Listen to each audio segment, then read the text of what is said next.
Good morning बच्चों।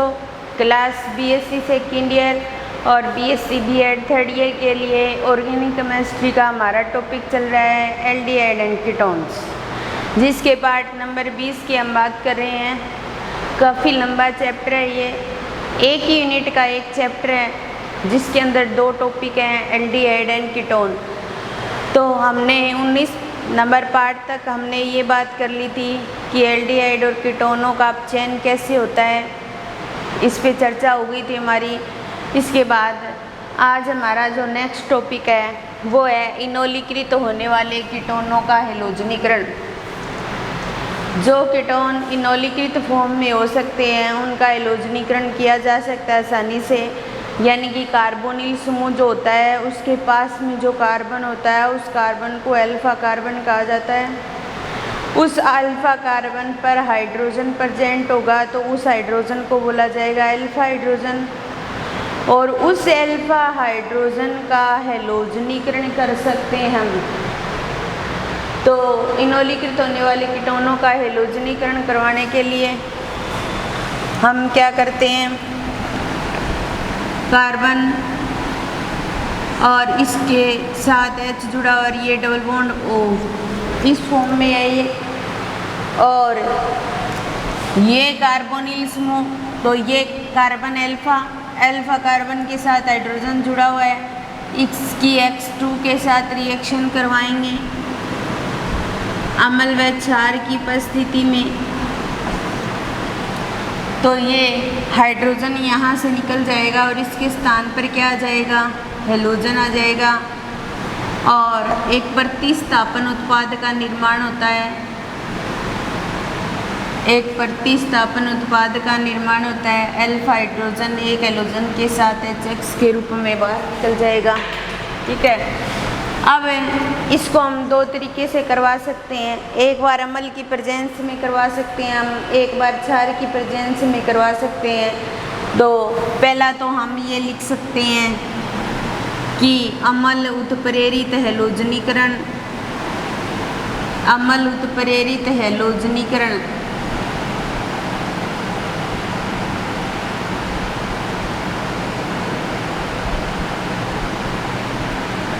अम्ल उत्प्रेरित हैलोजनीकरण ऐसा लिख सकते हैं, क्योंकि ये हैलोजनीकरण करवाएंगे वो किसकी प्रेजेंस में करवाएंगे, अम्ल की प्रेजेंस में करवाएंगे, तो हो जाएगा अम्ल उत्प्रेरित हैलोजनीकरण।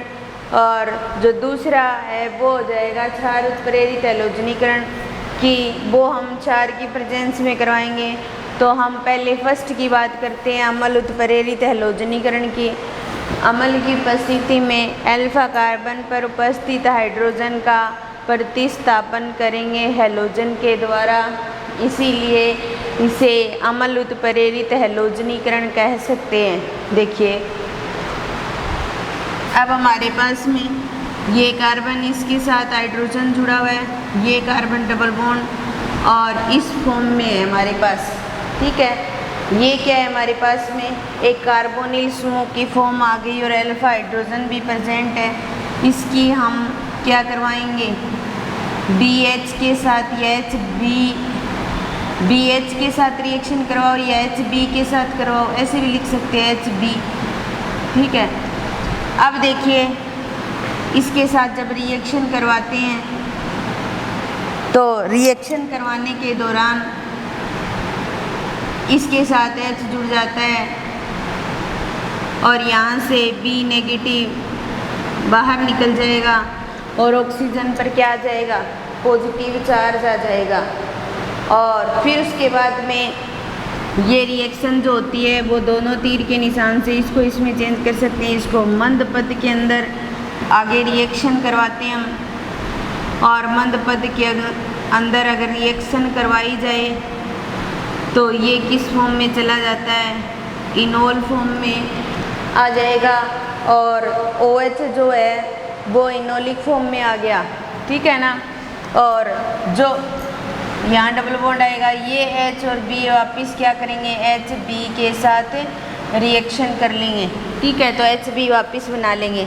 तो यहाँ पर ये तो हमारे पास क्या थी, कीटोन थी या कीटो फॉर्म थी हमारे पास में, ये किस फॉर्म में आ गया हमारे पास, इनोल फॉर्म में आ गया है। किस फॉर्म में आ गया? इनोल फॉर्म में। और इनोल फॉर्म में चेंज होने के बाद में हम क्या करवाते हैं, इसके एलोजन के साथ रिएक्शन करवाएंगे। तो एलोजन के साथ रिएक्शन करवाएंगे तो इसको हम इस तरीके से ले लेते हैं वापस, और ये OH और ये और प्लस X और X के साथ रिएक्शन कराएंगे, ये X यहाँ आएगा, ठीक है। और ये जो हमारे पास में प्रेजेंट जो हाइड्रोजन है ये कहाँ चला जाएगा? बाहर चला जाएगा, ठीक है। और जो इनोल फॉर्म के साथ जो हाइड्रोजन है वो यहाँ आ जाएगा। इस तरीके से एक हाइड्रोजन तो कीटोनिक फॉर्म में लाएंगे तो वैसे निकल जाएगा, एक HX के साथ रिएक्शन करेगा और इस तरीके से ये X किसके साथ जुड़ जाएगा? इसके साथ में, और ये सिंगल फॉर्म आ गई और यहाँ डबल बॉन्ड O और H, ये क्या बन जाएगा? उत्पाद में चेंज हो जाएगा। किस फॉर्म में आ गया? ये उत्पाद फॉर्म में आ गया। अब देखिए ये जो रिएक्शन हुई वो अम्ल की प्रेजेंस में हुई, इसीलिए इसको अम्ल उत्प्रेरित एलोजनीकरण कहा जाता है। यहाँ पर हमारे पास कीटोन था, अम्ल के साथ रिएक्शन करवाई हमने और H इसके साथ जुड़ गया और ऑक्सीजन पर पॉजिटिव चार्ज आ गया। क्योंकि जो ऑक्सीजन है वो 2 ही बॉन्ड बना सकता है, 3 बॉन्ड हो गए और मंद पद में ये रिएक्शन करके इस तरीके से इनोलिक फॉर्म में आता है और इनोलिक फॉर्म की फिर एलोजन के साथ रिएक्शन करवाते हैं तो हमें क्या प्राप्त होता है? एक प्रतिस्थापन उत्पाद प्राप्त होता है या उत्पाद प्राप्त होता है। तो ये था अम्ल उत्प्रेरित हैलोजनीकरण, जिसके द्वारा हम क्या कर सकते हैं? प्रतिस्थापन उत्पाद बना सकते हैं। यही रिएक्शन अगर हम क्षार की प्रेजेंस में करवाते हैं तो क्या होगा भाई? तब भी तो अल्फा हाइड्रोजन ही बाहर निकलेगा और एक प्रतिस्थापन उत्पाद ही बनेगा। अब देखिए दूसरा आता है क्षार उत्प्रेरित हैलोजनीकरण।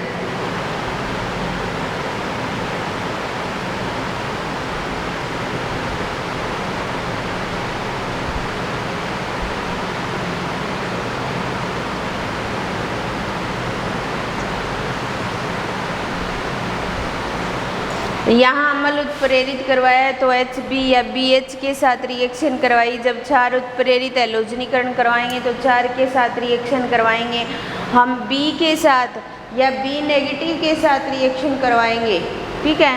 तो अब देखिए हमारे पास यहाँ पर ये कार्बन और ये है H और ये C डबल बॉन्ड O और ये फॉर्म आती है और यहाँ पर देखिए हम B नेगेटिव के साथ में रिएक्शन करवाएंगे और B नेगेटिव के साथ रिएक्शन करवाने पर ये कार्बन यहाँ से जो HB होता है वो बाहर निकल जाता है इसके साथ जुड़ करके और ये इस तरीके से हमारे पास कंडीशन आ जाएगी, ये पॉजिटिव और ये नेगेटिव और इस तरीके से ये किस फॉर्म में आ जाएंगे? इनोलेट आयन बन जाएंगे।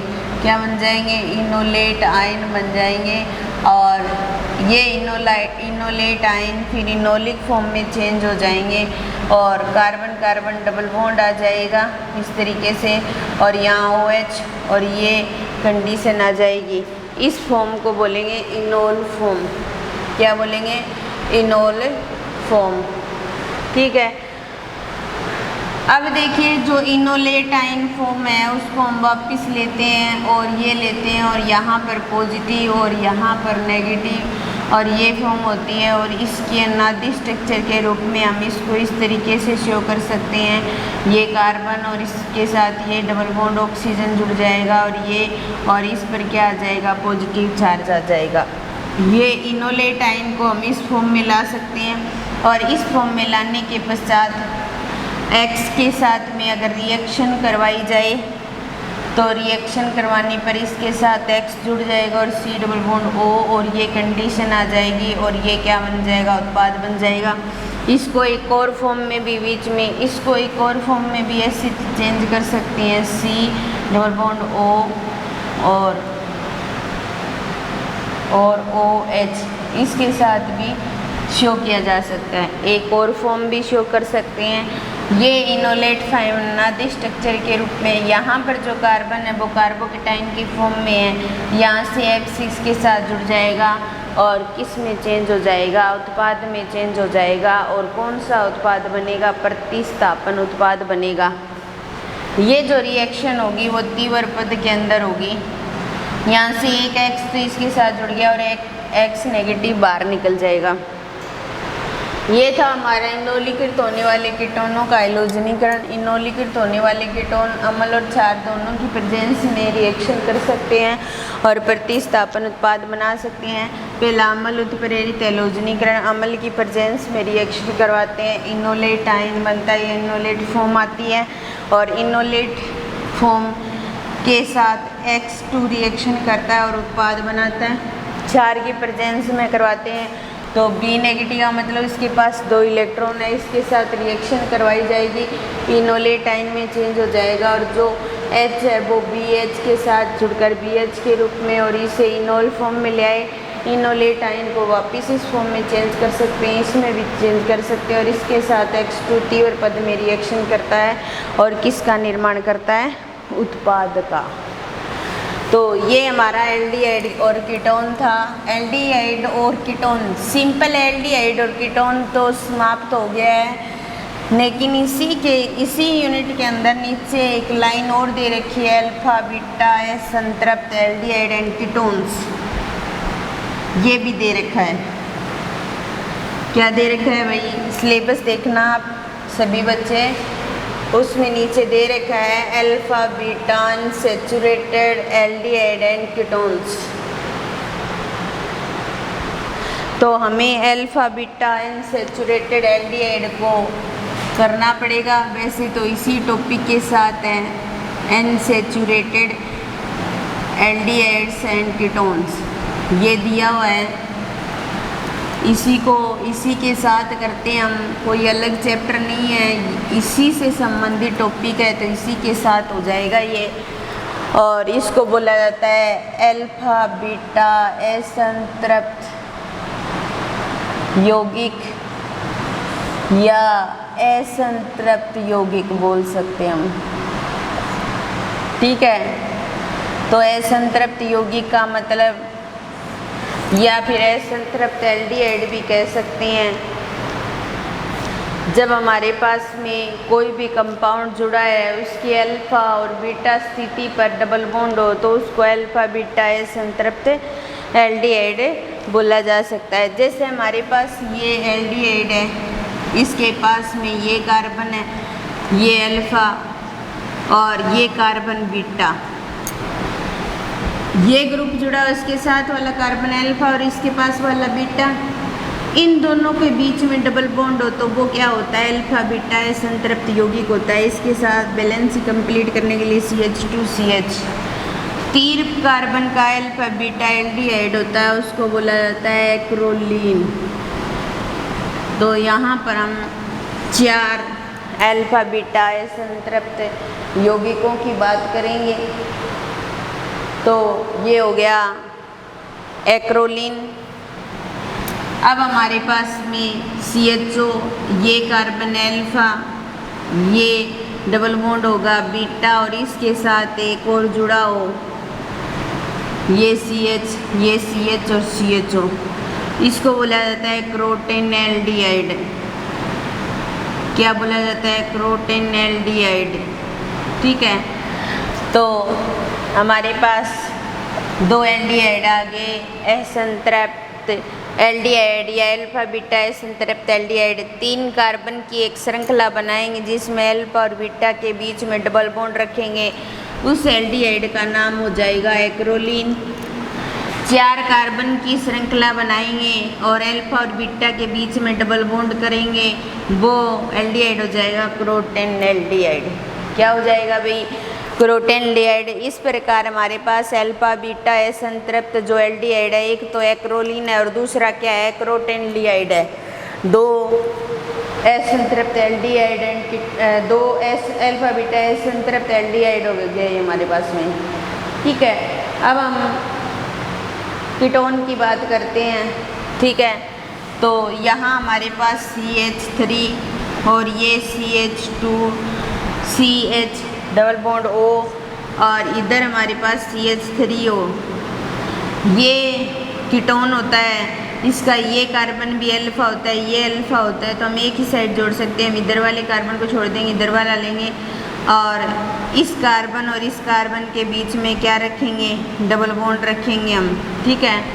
तो ये कीटोनिक फॉर्म को शो कर रहा है और इधर CH2 और लगा देंगे कि अल्फा और बीटा के बीच में क्या आ गया, डबल बॉन्ड आ गया, ठीक है। तो इसका नाम हो जाएगा मेथिल वाइनिल कीटोन। इसको बोलते हैं मेथिल वाइनिल कीटोन,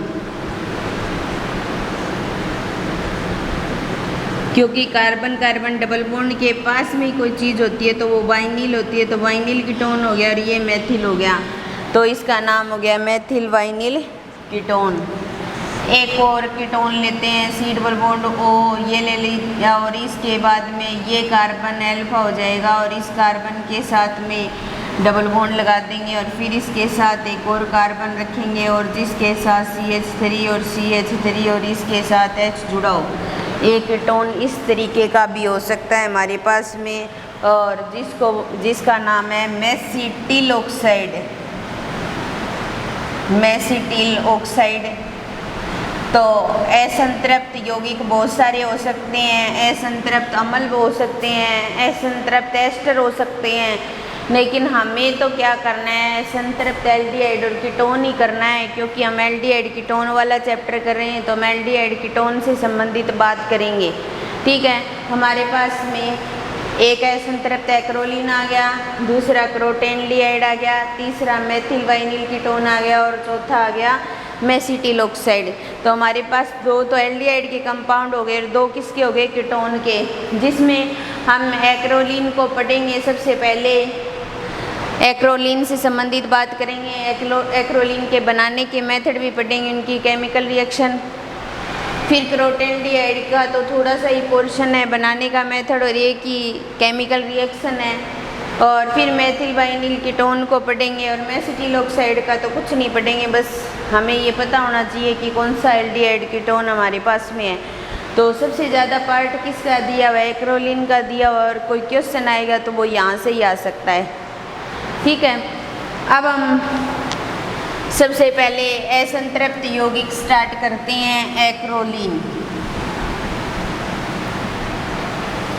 असंतृप्त यौगिक जो हमारा है वो है 1 नंबर एक्रोलीन।